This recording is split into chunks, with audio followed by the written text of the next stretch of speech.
When people talk about betrayal, they often describe it like a knife to the back. For me, it wasn't the back. It was the wrist.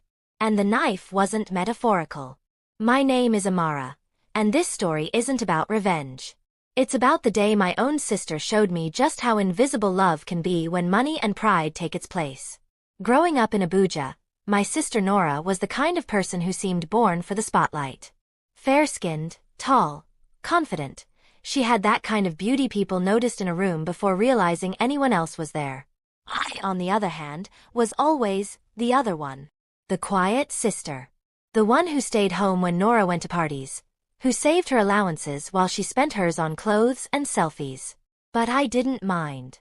Nora had dreams bigger than this city. She said she'd marry a man who could buy her the world, and she did. His name was Dr. Raymond Okoro, a wealthy surgeon from a powerful family.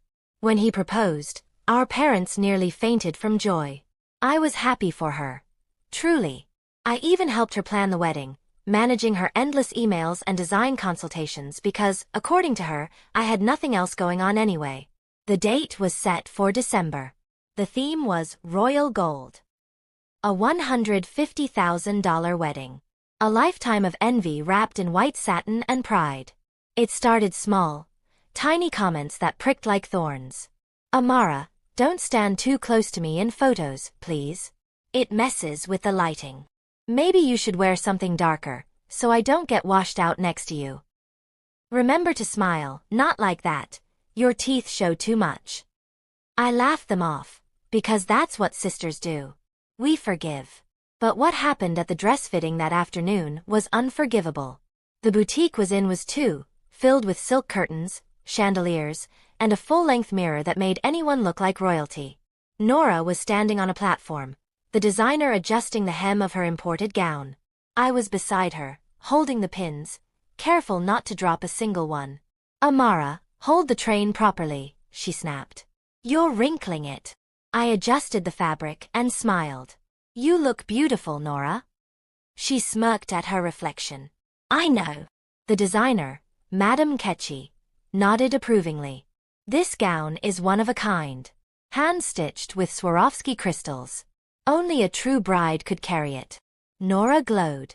I watched her and felt that sting of pride again. How she always got everything she wanted, and I always got the scraps. Still, I didn't mind helping. That's what sisters are for, right? Then she told me to zip up the back. The zipper stuck halfway. I tugged gently. Hold still, it's caught. Just pull it, she barked. I did, and in that tiny motion, her elbow swung back. Hard. The sharp edge of her bracelet slashed across my wrist, opening the skin. Blood welled up fast, red against white satin. For a second, everyone froze. Then she turned around, saw the blood on her dress, and screamed. Amara! Are you insane? Look what you've done. I clutched my wrist, trembling. You hit me, Nora.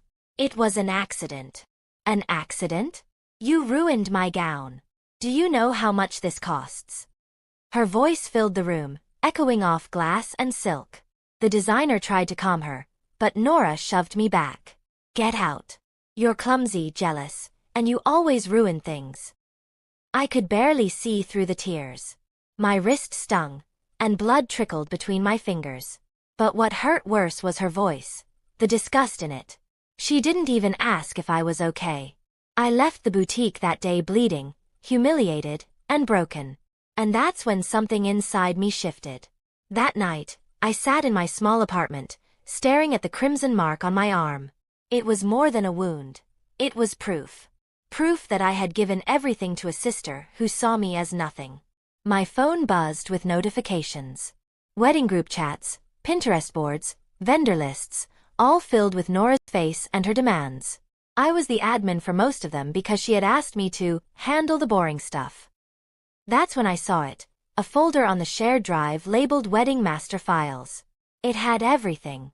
The seating chart, the contracts, the payment confirmations, the live stream links for the big day, everything. And for the first time, I realized how much control she had handed me. A week later, she called. Amara, the band says they haven't received the final deposit.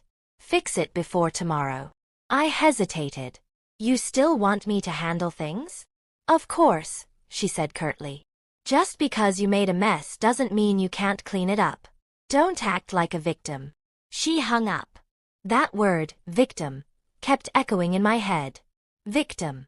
As if I hadn't been her unpaid assistant for months. As if I hadn't watched her step on everyone just to look taller. So, I fixed it. Just not the way she expected. The night before her wedding, I stayed up late, going through the drive. I deleted her payment confirmations and replaced them with expired links. I switched the catering address to a different venue, one across the city. I canceled the decorator's booking and changed the livestream link to a private clip of Nora yelling at the boutique, blood on her gown. Every click was small. Harmless. Almost. But together, they became a storm. And the morning of her wedding, when her perfect life was supposed to begin, I sat quietly in my room, watching it all unravel from my phone. At 10 a.m., guests began arriving at the luxurious banquet hall of kings, dressed in gold and ivory. But there were no flowers, no music, no food. The band never showed up. The caterer was across town setting up for a wedding that didn't exist. The decorators claimed they had no booking. And then came the biggest blow, the live stream that was supposed to show Nora walking down the aisle. Instead, it played a 90-second clip of her screaming, "Get out! You ruined my gown!" Her voice echoed across the giant LED screens. The hall went silent. And Nora stood there, frozen, humiliated before hundreds of guests, and Dr. Raymond. He turned to her, confusion and anger mixing in his eyes. "What is this?" She stammered. It's fake. Someone hacked." But no one believed her. The whispers started, sharp as blades. Such temper. She shouted at her own sister? She hit her during a fitting? Imagine what kind of wife she'll be. And in that moment I felt it. Relief. Not joy, not victory. Just the heavy silence of justice. The wedding was called off. Raymond's family withdrew their support, citing unforeseen circumstances. Vendors demanded refunds. Our parents tried to salvage what was left of Nora's dignity, but it was too late. The story spread across social media like wildfire. Nigerian bride's $150,000 wedding ends in public humiliation. I didn't post it. I didn't need to. The world did it for me. 4 weeks. Nora didn't call. I didn't either. I thought maybe, deep down, she'd realize what she did. Maybe she'd understand why. But when she finally came to my apartment, she didn't come to apologize. She came to destroy me. She stood at my door, eyes swollen, her makeup streaked. "You ruined my life." I stayed silent. "You think you're better than me now? You think this makes you good?" Her voice broke. "I loved you, Amara. You were my sister." I looked at her. Really looked at her. "You loved control. You never loved me." Her lips trembled. "I made a mistake. But what you did, this, is evil." She left before I could answer. And as her footsteps faded, I realized she was right about one thing. It was evil. I sat in the dark that night, staring at my laptop, the same one I used to destroy her. The glow of the screen reflected on my bandaged wrist, that faint scar reminding me where it all began. I thought revenge would heal me. That seeing her fall would make the pain stop. But it didn't. It just made the silence louder. A week later, I deleted the files. I sent her a message. "I'm sorry. I didn't want to ruin your life. I just wanted you to see mine mattered too." She didn't reply. Months passed. I heard she moved to Port Harcourt, started over, working quietly at a private clinic. She never married Raymond. I didn't expect her to. Some scars, like mine, don't fade easily.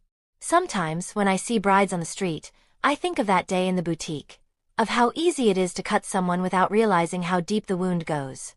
And maybe that's the lesson. Anger can make justice feel like redemption, but it isn't. It's just another form of pain dressed in power. Because in the end, no click, no revenge, no public humiliation can ever heal what only an apology could have fixed.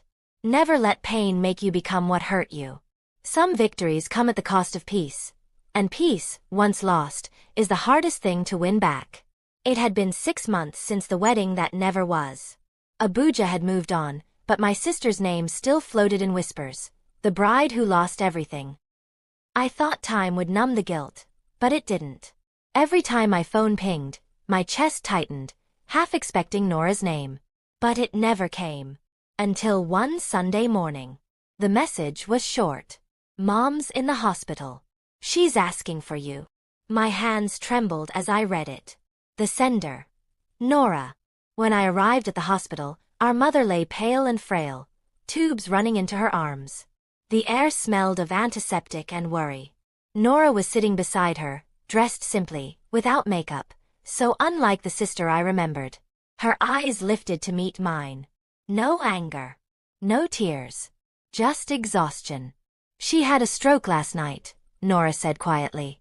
"Doctors say it was mild, but..." Her voice cracked. I nodded and sat beside her. The silence between us felt heavy, like a wall built from everything unsaid. Hours passed. We didn't talk much, just watched our mother sleep. And for the first time, I noticed the small details I had missed before. How thin Nora's wrists had become, how her nails were unpolished, how the light in her eyes had dimmed. When I finally spoke, my voice was soft. "You're working in Port Harcourt?" She nodded. "Private clinic. Small place. Not what I planned, but it's peaceful." "I'm glad," I said, though my throat burned with guilt.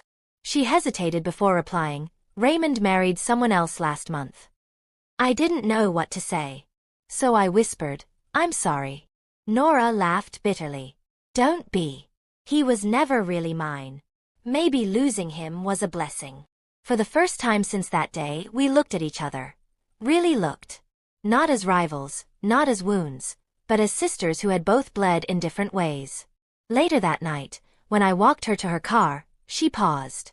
"You know," she said quietly, "I replayed that video in my head for months.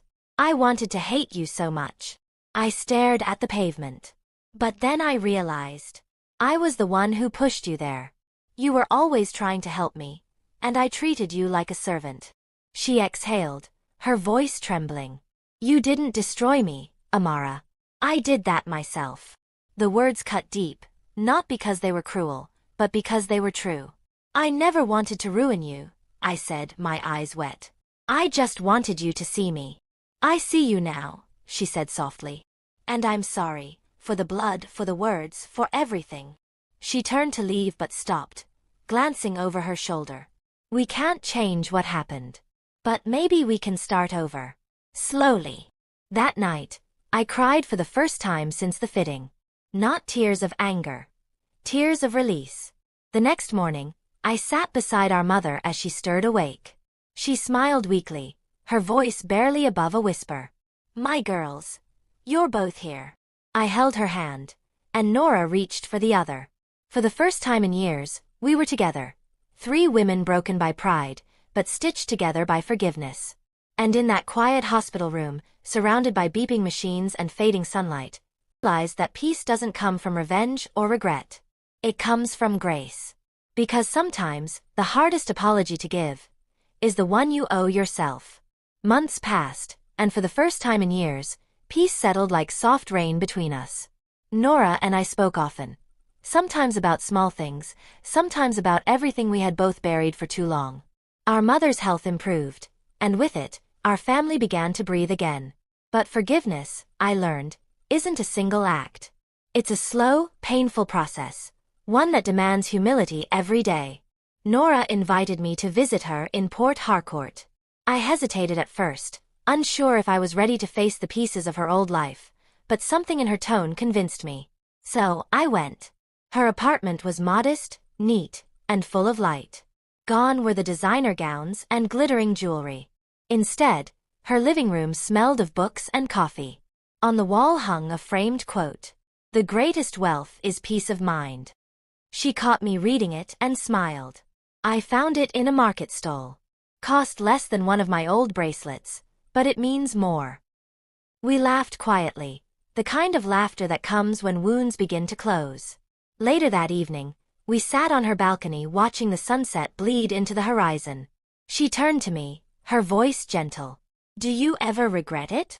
I didn't pretend not to understand. Every day, I said truthfully. But not because I got caught or because people found out. I regret what it made me become.